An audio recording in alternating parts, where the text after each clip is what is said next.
Morning, friends. We're going to start another big bike ride today. It's about 8:30 in the morning here in the forest north of Scotts Valley, California.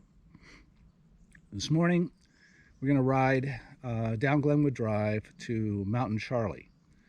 Then we're going to take Mountain Charlie up the mountain all the way to Summit, all the way to Skyline, and hopefully we'll make it all the way up to the junction of Skyline and Highway 9, which is a very high point in this particular area.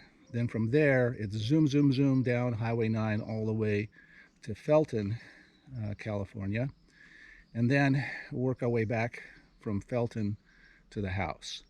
I'll be turning the camera on from time to time during this process.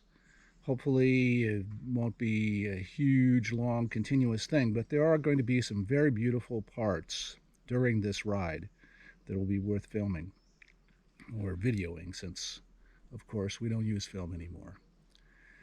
So the characteristic weather pattern of summer has set in, which makes it a bit overcast early in the mornings, and then it will clear out and be very sunny in the afternoon.